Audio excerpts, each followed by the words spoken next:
चलो यारो, तो हम लोग क्या कर रहे हैं, अब शेड्यूल नंबर 5 को पूरा पूरा रिवाइज कर रहे हैं और साथ ही साथ में हम लोग क्या पढ़ेंगे, सेक्शन नंबर 197 जो बात करता है मैनेजरियल रेम्यूनरेशन के बारे में। ठीक है, schedule 5 is divided into 4 part, part 1, part 2, part 3, part 4। ठीक है, तो सर इस वाली लेक्चर के अंदर हम लोग बात करेंगे। सबसे पहले पार्ट 1 के अंदर कुछ बातें बताइए कि अगर आप किसी कंपनी में as a managerial person appoint हो रहे हो अंडर सेक्शन 196, मतलब as a managing director, as a whole time director या फिर एज अ मैनेजर, तो उसके लिए कुछ ग्राउंड्स यहाँ पे बताए हैं जो आपको क्वालिफाई करने पड़ेंगे।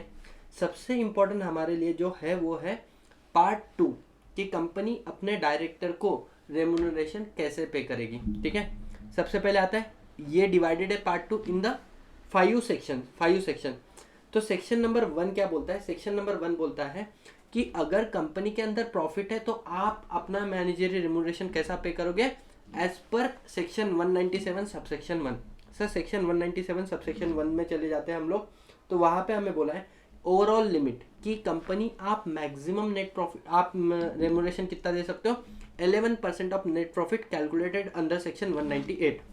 अब 11% आपको दोनों को देना है, executive director plus non executive director. तो सर इस 11% को बाइफरकेट किया है, आप एग्जीक्यूटिव डायरेक्टर को कितना दे सकते हो, मैक्सिमम 10%, और नॉन एग्जीक्यूटिव डायरेक्टर को कितना दे सकते हो, 1%।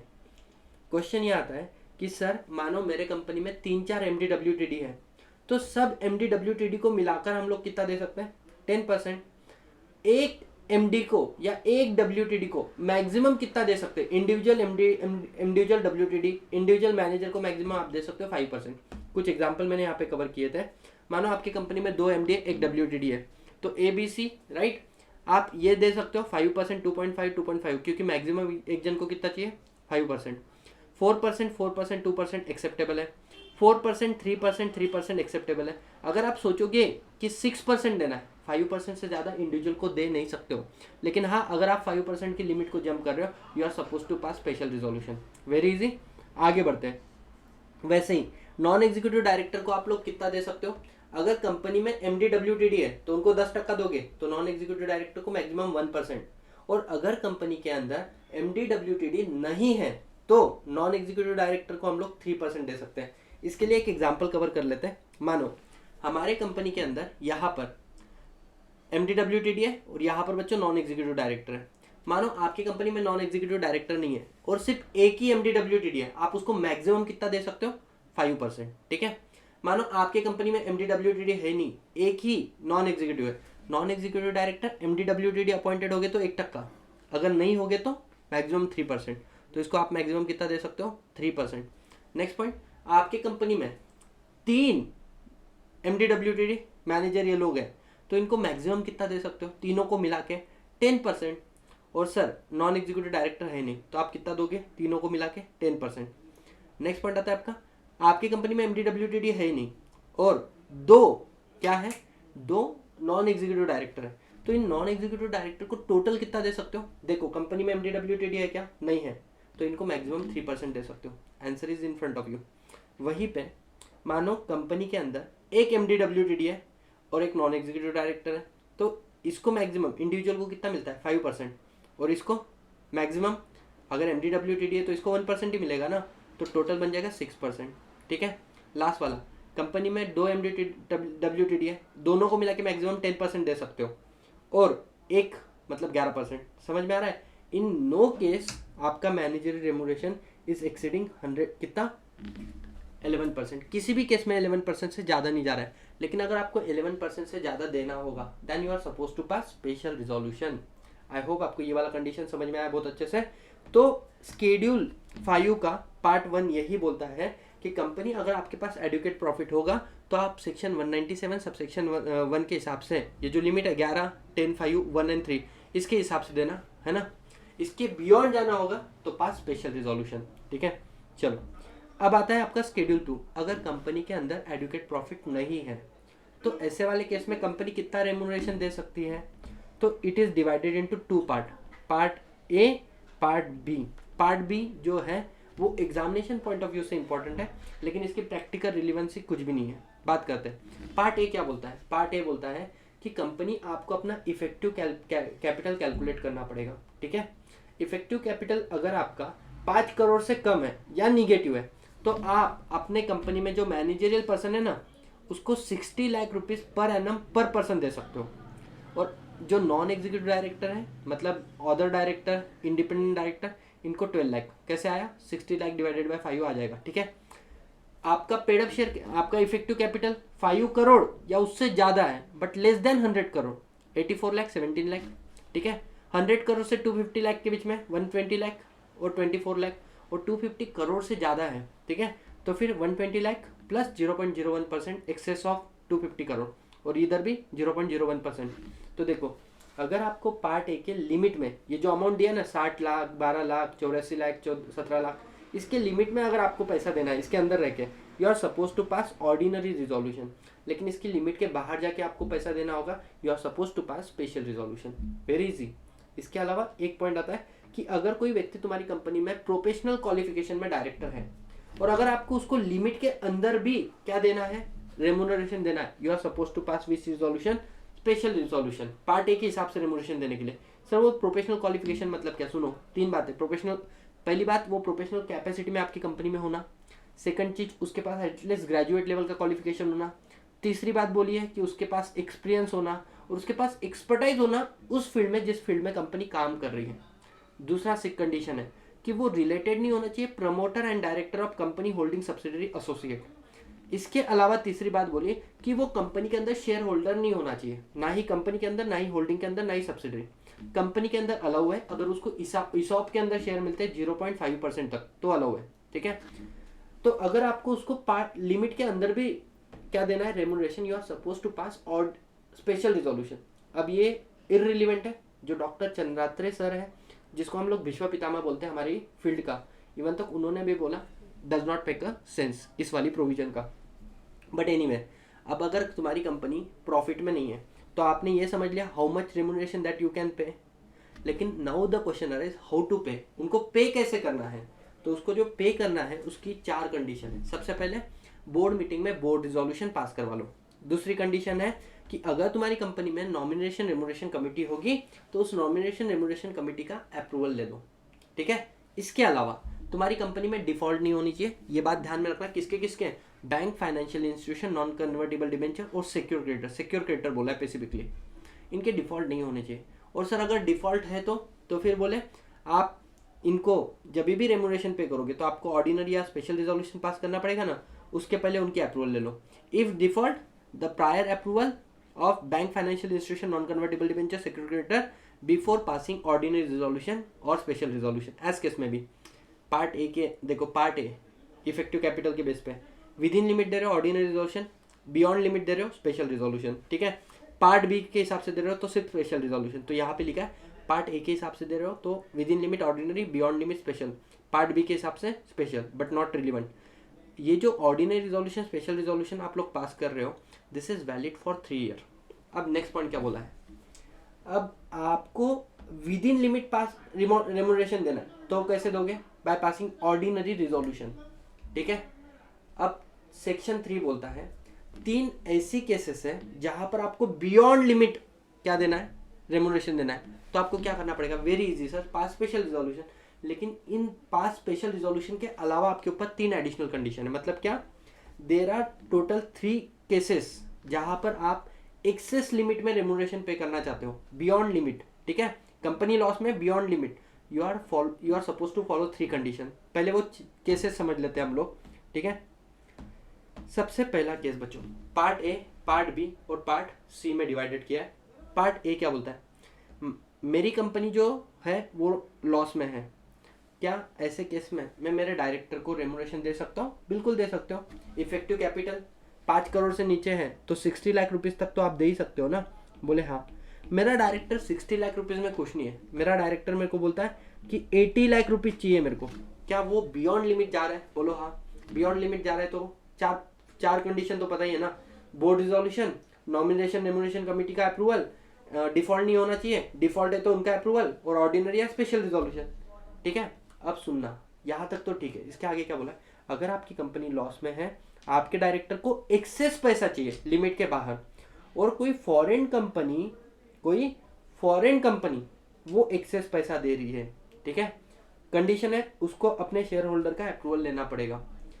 दूसरी, या फिर कोई फॉरेन कंपनी नहीं, कोई इंडियन कंपनी क्या दे रही है, वो एक्सेस रेम्यूनरेशन दे रही है। इसकी दो कंडीशन है, क्या, आपको शेयर होल्डर का प्रायर अप्रूवल लेना पड़ेगा, प्लस ये जो इंडियन कंपनी है ना, ये अपने डायरेक्टर को भी तो रेम्यूनरेशन देगी।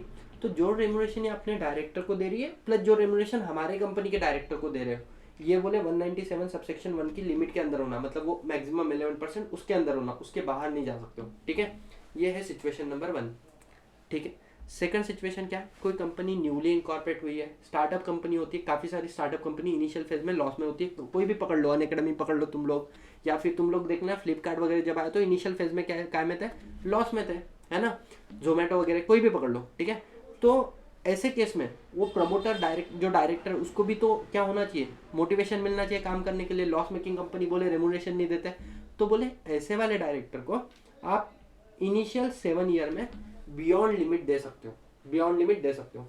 कोई कंपनी जो सिक कंपनी, मतलब ऑलमोस्ट मरी हुई है, जो तबाह हो चुकी है, जो खत्म हो चुकी है, ऐसी कंपनी को हमने एनसीएलटी के पास लिया, इसका रिवाइवल प्लान ऑर्डर पास हो गया एनसीएलटी से। ठीक है, तो ऐसे कंपनी में भी इनिशियल 5 साल में जब ऑर्डर सैंक्शन हुआ ना, उसके बाद में आप एक्स्ट्रा रेम्यूनरेशन दे सकते हो इनके डायरेक्टर को। ठीक है, लास्ट वाला कंडीशन क्या बोला है, एनसीएलटी ने किसी डायरेक्टर का रेम्यूनरेशन फिक्स कर दिया, एनसीएलटी ने अपने ऑर्डर से लिमिट फिक्स कर दी, बियॉन्ड लिमिट। ठीक है, तो अब ये बात ध्यान देना, 4 कंडीशन मैंने बोली। हमारी कंपनी लॉस मेकिंग है सारे केसेस में, एक तो फॉरेन कंपनी एक्सेस रेम्यूनरेशन और हमारे डायरेक्टर को एक्सेस रेम्यूनरेशन चाहिए, दीवाना है। फॉरेन कंपनी पैसा दे रही है या इंडियन कंपनी पैसा दे रही है, इंडियन कंपनी, दो कंडीशन, शेयर होल्डर का अप्रूवल, लिमिट 197 की लिमिट के बाहर नहीं जा सकते। Newly incorporate company initial 7 year beyond the limit जा सकते हो। सिक कंपनी रिवाइवल ऑर्डर पास हो चुका है, इनिशियल 5 ईयर में एक्सेस अमाउंट पे कर सकते हो, या फिर एनसीएलटी ने ही डायरेक्टर का रेम्यूनरेशन फिक्स किया है।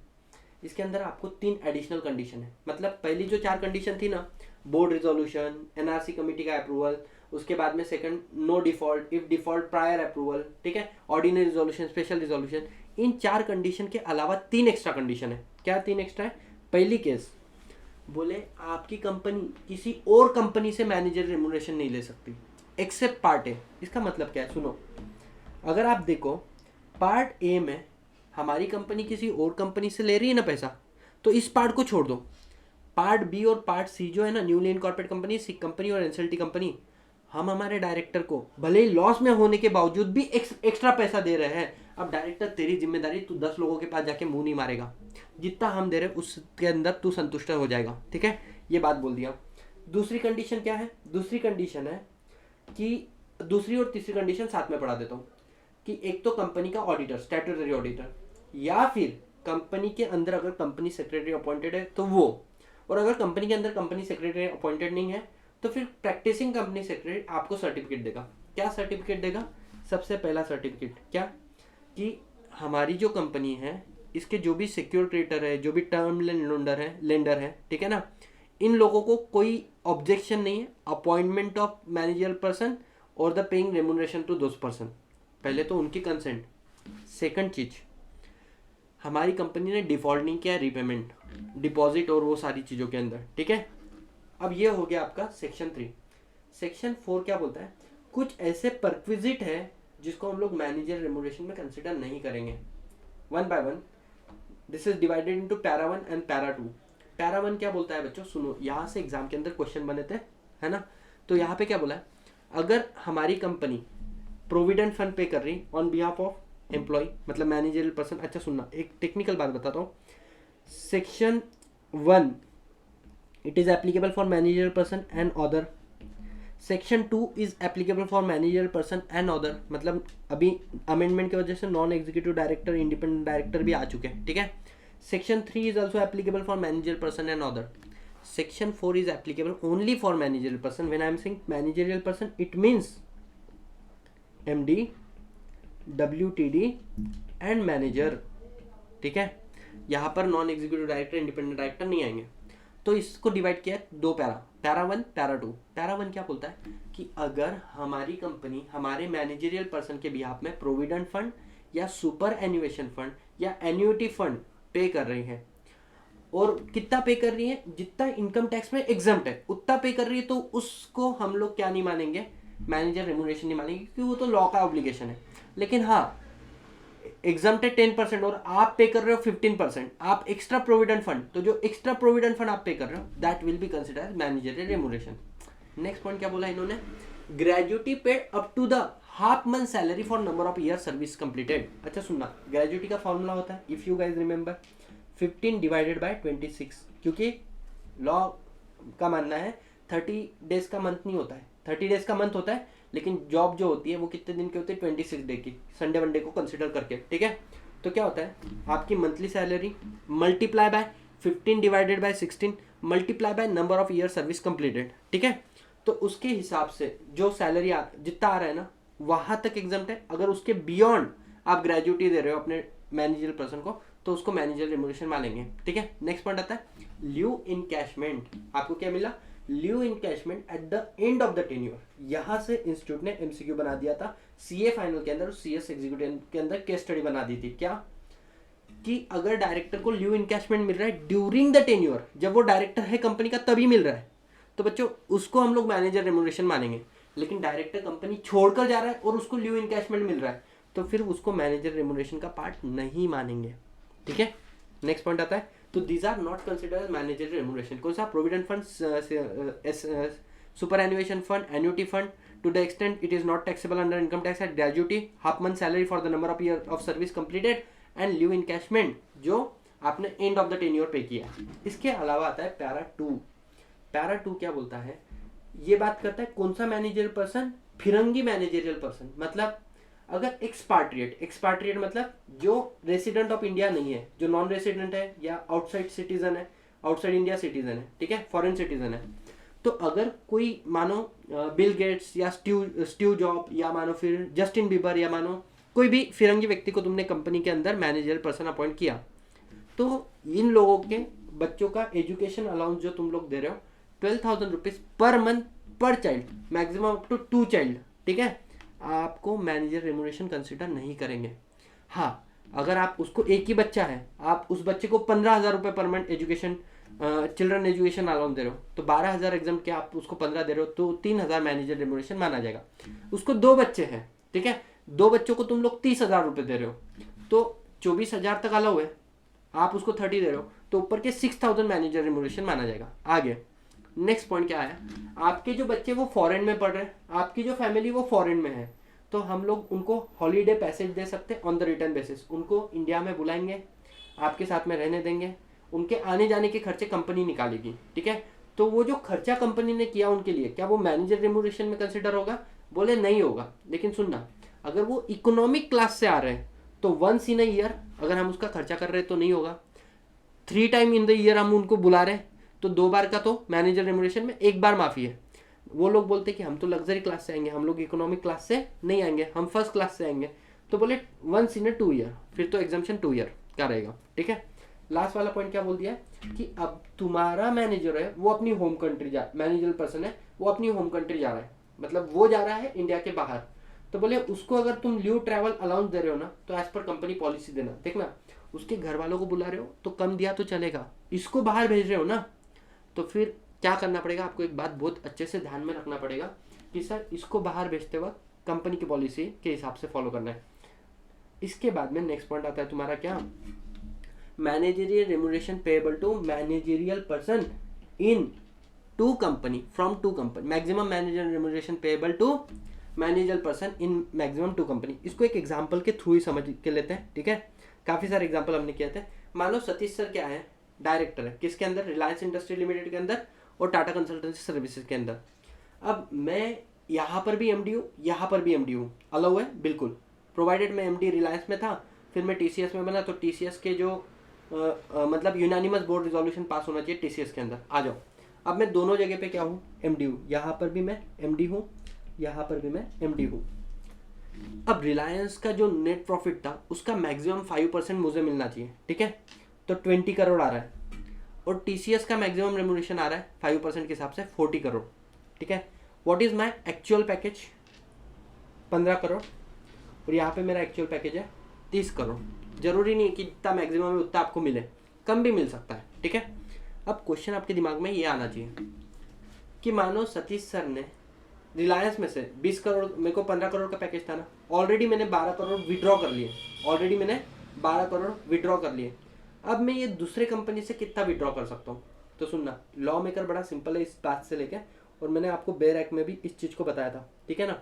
यहाँ पर अगर आप देख लो, चलो बंद हो गया, छोड़ो।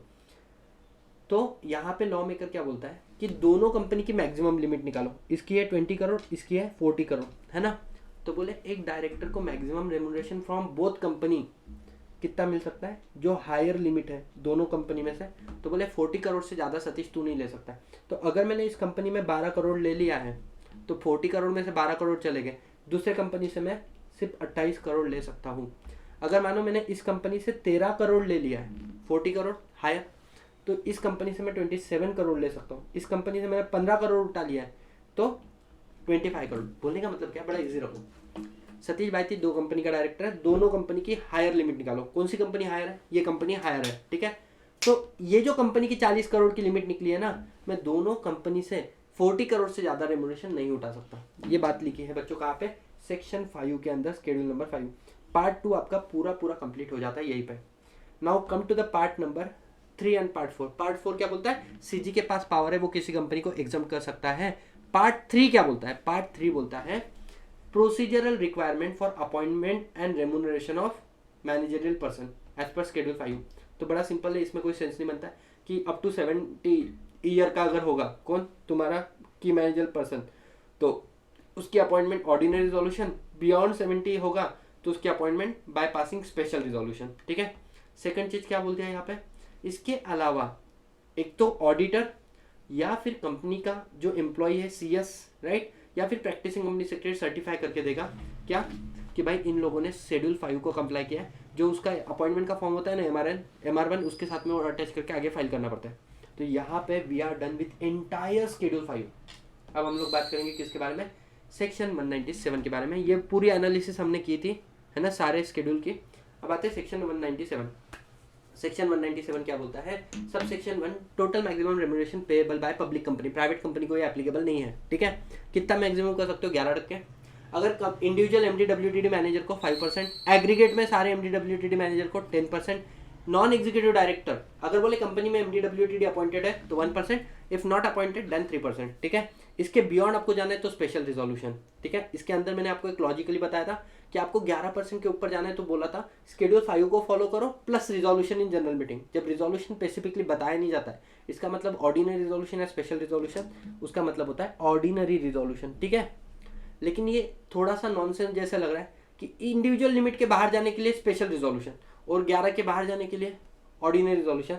तो यहाँ पर हम लोग ऑर्डिनरी रिजोल्यूशन को क्या अज्यूम करके चलते हैं? स्पेशल रिजोल्यूशन अज्यूम करके चलते हैं, ठीक है। अगर आपको इन लिमिट के बाहर जाना है, you are suppose to pass special resolution. Section 2, sub section 2 क्या बोलता है कि आपकी कंपनी में जो डायरेक्टर है या नॉन एग्जीक्यूटिव डायरेक्टर है, ये मीटिंग अटेंड कर रहे हैं। जब ये लोग मीटिंग को अटेंड कर रहे हैं, बोर्ड ऑफ डायरेक्टर मीटिंग या कमेटी मीटिंग, तो इनको क्या मिल रहा है? सिटिंग फी। तो क्या वो सिटिंग फी मैनेजर रिम्यूनरेशन माना जाएगा? आंसर इज नो, उस सिटिंग फी को मैनेजर रिम्यूनरेशन नहीं मानेंगे। सब सेक्शन 2 के बाद में जंप कर रहे हैं सब सेक्शन नंबर 5 के पास। सब सेक्शन 5 क्या बोलता है? डिफरेंट डायरेक्टर के लिए डिफरेंट सिटिंग फी रह सकता है। मैक्सिमम सिटिंग फी कितना हो सकता है? 1 लाख पर बोर्ड मीटिंग, ठीक है। इसके अलावा ध्यान देना, जो वुमेन डायरेक्टर इंडिपेंडेंट डायरेक्टर है, इनका सिटिंग फी बाकी डायरेक्टर से कम नहीं होना चाहिए। ज़्यादा रखो, कम नहीं, है ना। Yes sir. फिर आता है सबसेक्शन 3। सबसेक्शन 3 क्या होता है? अगर कंपनी आपके पास इनएडुकेट प्रॉफिट है तो शेड्यूल 5 के पार्ट 2 को फॉलो करो, ठीक है। और उसके बाद में नेक्स्ट आता है तुम्हारा सबसेक्शन 4। सबसेक्शन 4 क्या बोलता है आपका कि मैनेजर रेमुनरेशन कैसे डिसाइड होगा। एक तो आर्टिकल ऑफ एसोसिएशन में लिखा होगा उस तरीके से आप पे, या फिर ऑर्डिनरी रिजोल्यूशन पास करके शेयर होल्डर डिसाइड करेंगे, या फिर ये पॉसिबल है कि आर्टिकल में लिखा है कि company pass special resolution in general meeting and decide, तो फिर बोले pass special resolution if required by article, ठीक है। इसका मतलब क्या है कि जो मैनेजर रेमुनरेशन पे होता है ना, वो बोर्ड ऑफ डायरेक्टर डिसाइड नहीं करते, खुद की सैलरी खुद डिसाइड नहीं कर सकते हैं, ठीक है। तो board of director have no power to decide manager remuneration. ये सबसे इंपॉर्टेंट बात है क्या, कि अगर आप कंपनी के डायरेक्टर हो, साथ ही साथ आप कंपनी के अंदर क्लर्क भी हो, ठीक है, तो आपको डायरेक्टर का सैलरी मिल रहा है और क्लर्क का भी सैलरी मिल रहा है। तो जो क्लर्क का आपको सैलरी मिल रहा है, क्या वो मैनेजर रेमुनरेशन के अंदर क्लब करेंगे? Answer is yes. If director as well as other capacity में, तो अदर कैपेसिटी में जो रेम्यूनरेशन मिल रहा है उसको भी मैनेजर रेम्यूनरेशन ही मानेंगे। लेकिन यहाँ पर आती है एक एक्सेप्शन। एक्सेप्शन क्या है कि अगर आप अदर कैपेसिटी में एज अ प्रोफेशनल पर्सन बोलकर काम कर रहे हो, मतलब मैं किसी कंपनी का टीसीएस का मैं डायरेक्टर हूँ, साथ ही साथ में मैं क्योंकि सीएस हूँ तो मुझे कॉर्पोरेट लीगल हेड बना दिया उन्होंने कि बोले हमारी लीगल टीम के अंदर जो कॉर्पोरेट वाला लॉ है उसके हेड बोले सतीश भाई है। अब वहां पे मुझे एक बात बताओ, क्या मैं मेरी प्रोफेशनल क्वालिफिकेशन के वजह से वहां पे प्रोफेशनल कैपेसिटी में अपॉइंट हुआ? Answer is yes. तो बोले अगर कोई व्यक्ति डायरेक्टर है प्लस उसके पास प्रोफेशनल क्वालिफिकेशन है और प्रोफेशनल कैपेसिटी में उसको अपॉइंट कर रहे हो, तो उसको जो रेम्यूनरेशन मिल रहा है ना, professional capacity under the with the professional qualification as per nomination remuneration committee या बोर्ड ऑफ डायरेक्टर, तो उसको जो रेम्यूनरेशन मिल रहा है उसको हम लोग क्या कंसिडर नहीं करेंगे, उसको हम मैनेजर रेम्यूनरेशन कंसिडर नहीं करेंगे। सर तो फिर उसको क्या कंसिडर करेंगे? सेक्शन 188 पढ़ा था बच्चों हम लोगों ने, ऑफिस और प्लेस ऑफ प्रॉफिट।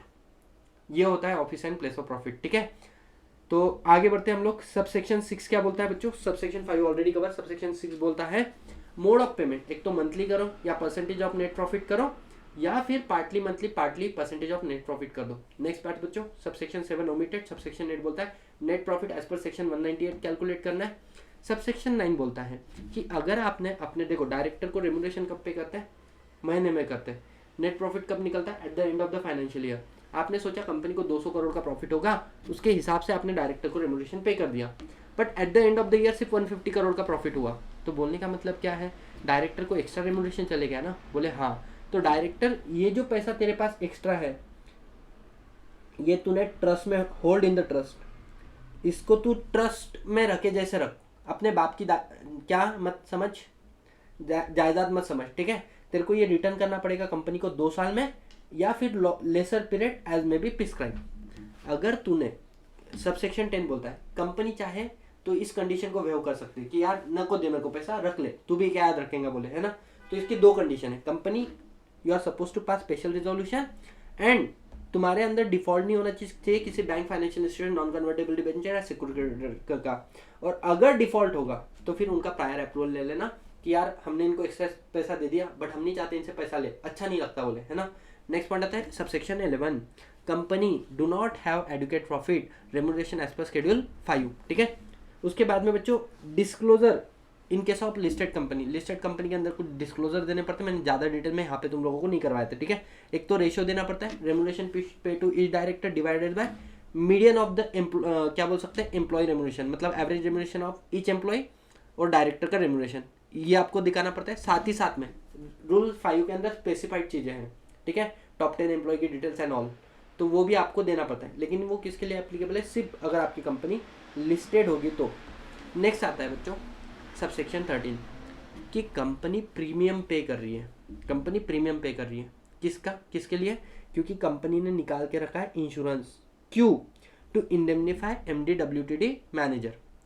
अरे काम करते करते अगर इनसे कभी कुछ गलती हो गई, गलती से जानबूझ के नहीं, गलती से गलती हो गई, तो बोले सेबी हो गया, आरओसी हो गया, बड़ा बड़ा पेनल्टी लगा देता, तो अपन एक काम करते हैं इनका इंश्योरेंस निकाल देते हैं, तो जब भी इनके ऊपर पेनल्टी आएगा तो इंश्योरेंस कंपनी पे करेगा, ठीक है।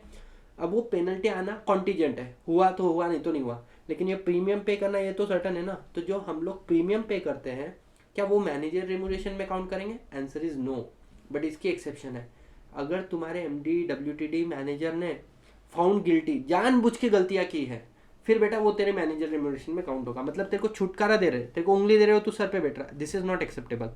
आगे बढ़ते बच्चों सबसेक्शन 11 क्या बोलता है कि मानो हमारा एमडीडब्ल्यूटीडी जो हमारी कंपनी से कमीशन ले रहा है, क्या वो हमारी होल्डिंग कंपनी या सब्सिडी कंपनी से भी रेम्यूनरेशन या कमीशन ले सकता है? हाँ बिल्कुल ले सकता है, प्रोवाइडेड बोर्ड रिपोर्ट में इसका डिस्क्लोजर कर देना होल्डिंग सब्सिडी के केस में, मतलब there is no restriction, there is no prohibition from taking commission and remuneration from holding company and subsidy company, मतलब भाईचारा दिखाओ बोले कंपनी। सबसेक्शन 15 बात करता है बच्चों पेनल्टी के बारे में, और सबसेक्शन 16 बात करता है किसके बारे में? डिस्क्लोजर इन ऑडिट रिपोर्ट। ऑडिटर को अपने ऑडिट रिपोर्ट में बताना पड़ेगा क्या डायरेक्टर ने रेम्यूनरेशन एज पर सेक्शन 197 लिया है या नहीं लिया है, ठीक है। दूसरी बात इसको बताना पड़ेगा क्या लिमिट क्रॉस हुई है, लिमिट ऑफ 197 क्रॉस और नॉट, क्रॉस हुई है नहीं हुई है, या और साथ ही साथ में अदर डिटेल्स। तो ये 3 बातें वो उसके ऑडिट रिपोर्ट में उसको बताना पड़ेगा।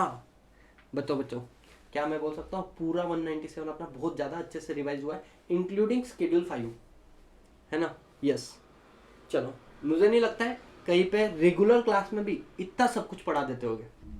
आगे बढ़ते बच्चों, अब सुनो लास्ट पोर्शन।